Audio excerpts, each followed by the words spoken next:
Oui. Mais je suis réaliste, je suis un journaliste. Effectivement. Un journaliste parle par rapport au fait. Allez-y. Je vais parler du coq à l'âne.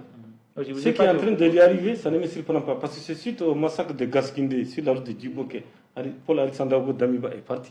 Lui, il est venu après, il a promis qu'en 6 mois, il va écraser les terroristes. Et il est au pouvoir depuis 2 ans. C'est suite à l'attaque de Mansilla qui a fait 107 morts qu'il a eu des problèmes. 107 militaires burkinabés ont été tués à Mansilla. Ce n'est jamais arrivé, même sous Roch Marc Christian Kabouré.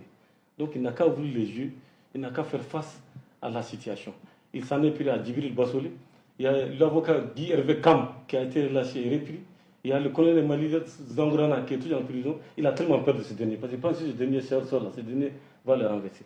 Et l'ancien chef d'état-major de la gendarmerie, Everest Somda, a été arrêté. Il est en prison. Il est tenu au secret. Donc ça veut dire qu'Ibrahim Traoré a la peur au ventre.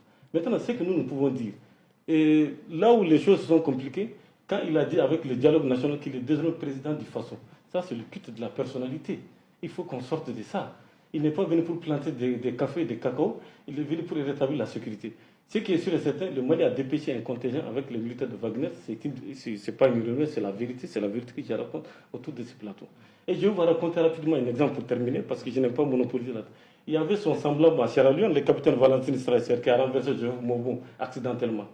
Et le jeune, quand il avait 25 ans, il a voulu se comporter comme Ibrahim Traoré, passer son temps dans les rues de Freetown, à chanter, à danser.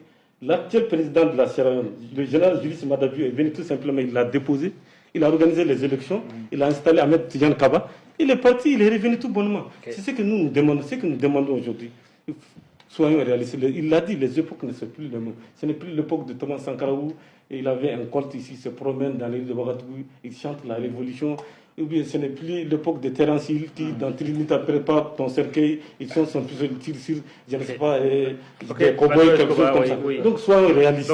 Est-ce que vous êtes en train de dire plus jamais de coup d'État dans le pays? Parce que réellement, nous sommes en train de marcher à reculons. Quand je vois les autres pays, par exemple, il y a eu une manifestation à Nairobi par rapport à l'augmentation des taxes autres. Le président a dit, j'ai compris. William Ruto a dit, j'ai compris. Venez, on va discuter. C'est ça la démocratie. Il n'y a pas eu de coup d'État. C'est de cela que nous voulons. Personne n'est contre la transition. Nous savons que la transition est venue dans un contexte particulier. Et en réalité, c'est les hommes politiques qui ont encouragé les militaires à prendre le pouvoir. C'est une réalité. Et si les militaires n'étaient pas intervenus, les politiciens allaient s'entretenir. Tout ça, c'est vrai. Mais sachant raison garder, à un moment donné, il faut savoir aller avec le monde. On ne peut pas aller à contre-courant du monde.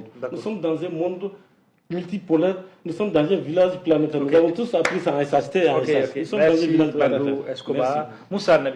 Ah, franchement.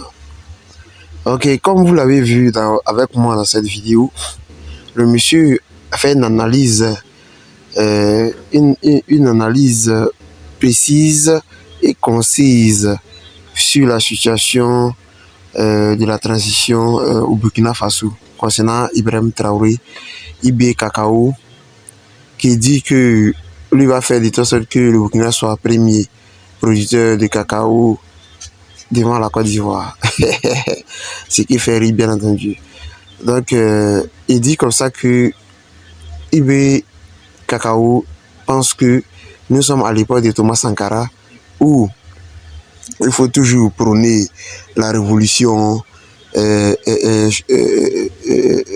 un État totalitaire qui décide de tout, qui ne consulte pas le peuple et qui fait ce qu'il veut. Il dit non, que à cette époque où nous sommes, ou à cette époque où Thomas Sankara dirigeait, la situation était complètement différente.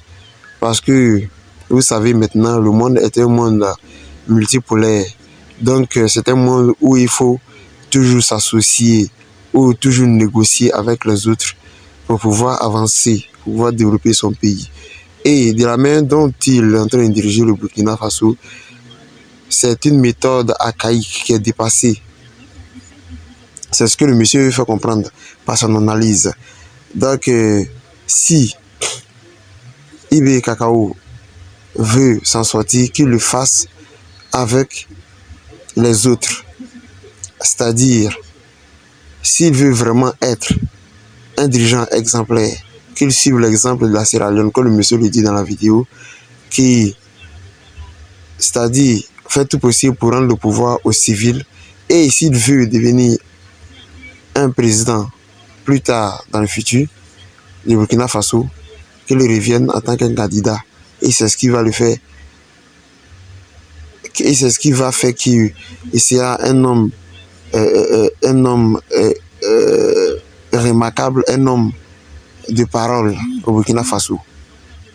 Eh bien, messieurs, demain dont nous connaissons ce capitaine, ce petit capitaine-là, il ne va jamais le faire parce que, vous voyez, quand un militaire prend le pouvoir, avec tous les avantages qu'un président a, avec tous les avantages qu'un homme d'État, un chef d'État a, c'est pas sûr que ce petit capitaine donne le pouvoir aux civils. Mais Choubert 225 Côte d'Ivoire toujours, restez connectés.